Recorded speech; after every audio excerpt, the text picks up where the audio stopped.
제25편 성전에 올라가는 노래.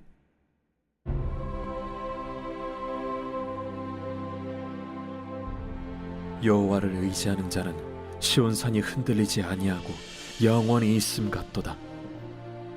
산들이 예루살렘을 두름과 같이 여호와께서 그의 백성을 지금부터 영원까지 두루시리로다. 악인의 규가 의인들의 땅에서는 그 권세를 누리지 못하리니 이는 의인들로 하여금 죄악에 손을 대지 아니하게 하미로다.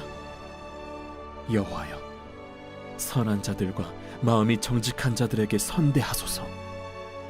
자기의 굽은 길로 치우치는 자들은 여호와께서 죄를 범하는 자들과 함께 다니게 하시리로다. 이스라엘에게는 평강이 있을지어다.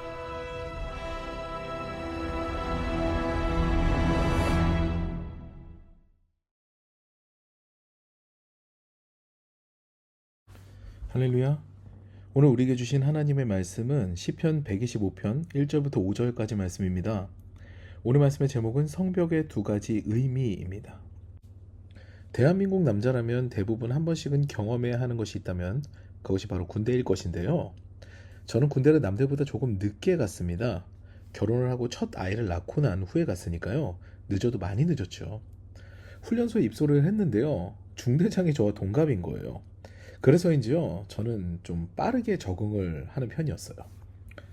사실 훈련소는요, 그동안 지쳐있는 저의 마음이 쉼을 얻는 곳이었습니다. 새끼 밥 다 주죠. 운동시켜주죠.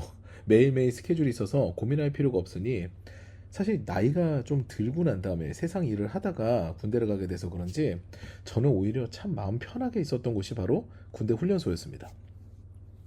그래서 원래 입소하면요, 스트레스 받아서 화장실도 잘 못 간다는데 저는 그런 거 없었습니다. 밥도 잘 못 먹는다는데 그런 게 어디 있습니까? 삼시세끼 꼬박 잘 챙겨 먹었습니다. 조금 지나니까요, 생활관 전우들은요, 저에게 꼬박꼬박 형님이라고 합니다. 한두 살 많은 게 아니니까 또 이렇게 대접받더라고요. 그런데 저와 다르게 어린 나이에 훈련소에 들어온 친구들은요, 완전히 격리된 생활에 긴장된 모습이 역력했습니다. 그러면서 한 친구가 하는 이야기에 우리 모두 빵 터졌죠. 저는 여기 들어오기 전까지 하루에 담배 한 갑을 폈는데 여기서 지금 2주째 담배 생각이 안 나요. 우리 밥이나 음료에 뭐 탄 거 아니에요? 한 거죠. 사실 군대나 훈련소는요, 내비게이션에도 잡히지 않습니다. 그만큼 보안이 철저하게 되어야 되는 곳이고 보호되어야 되는 곳이죠. 근데 반면에 이곳 안에 있으면요, 세상의 일을 접하지 않으니까 세상에 했던 행동들을 스스로 제한하게 되는 것도 바로 훈련소였습니다. 담배도 술도 마시지 못하고 폭력도 제어가 되죠. 오히려 훈련을 계속 받으면서요, 전우애가 쌓여서 서로가 서로를 존중하는 모습도 나중에는 간혹 보였습니다. 제가 있던 생활관에는요, 굉장히 공교롭게도 폭력 전과가 있는 친구도 있고 사기 전과가 있는 친구도 있었습니다. 근데 오히려 6주 훈련이 끝나니까 굉장히 정이 들었어요. 서로 얼싸안고 헤어짐을 섭섭해하는 모습을 봤습니다.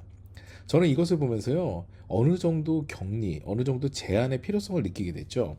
실상 제한된 곳에 격리되어 있어서 답답할 것이라고 생각이 되지만요, 사실 그렇게 답답하지 않았거든요. 그렇게 답답함이 느껴지는 곳이 훈련소는 아니었습니다.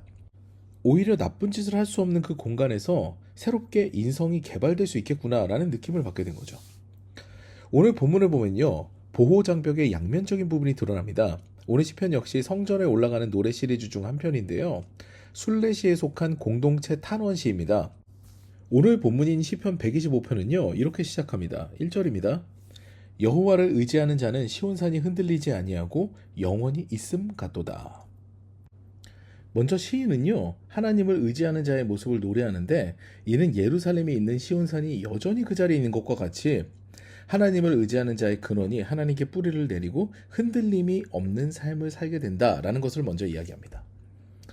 그럼 어떻게 흔들림이 없는 삶을 살 수가 있으며 그 흔들림이 없는 삶이라는 것은 무엇일까요?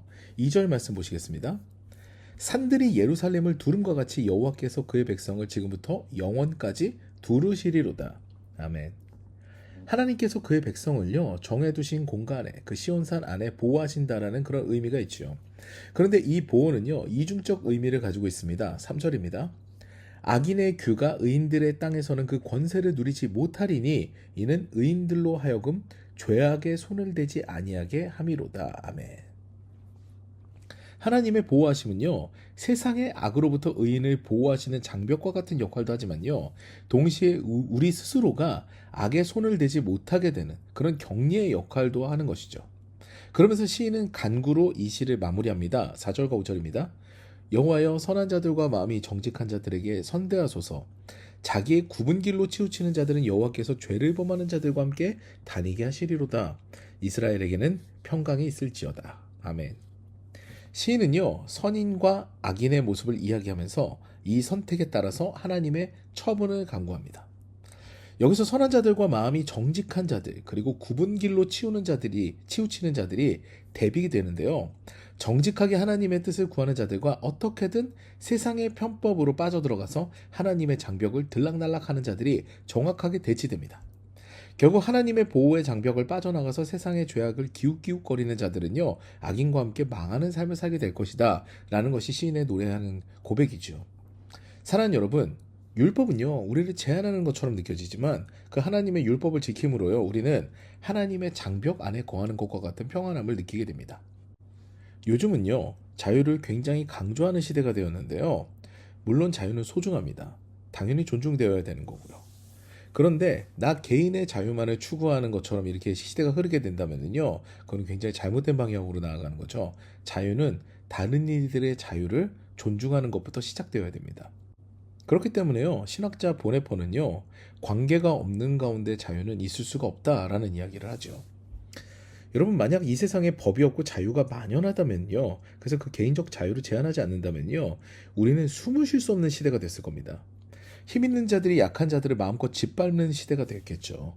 거기에 아무런 저항을 할 수가 없었겠죠. 법이라는 테두리가 없고 법이라는 보호 장벽이 없었다면 우리는 굉장히 암울한 시대를 살았을 겁니다. 그렇기 때문에요, 하나님의 백성으로서 하나님의 법도를 지킨다는 것은요, 갑갑함이 아닌 겁니다. 보호하심임을 우리는 명심해야 합니다. 오늘도 하나님의 보호하심 아래서 평안함을 누리면서 정말 그 하나님의 그 날개 아래서 쉼을 얻는 저 여러분 되시기를 주님의 이름으로 축원합니다.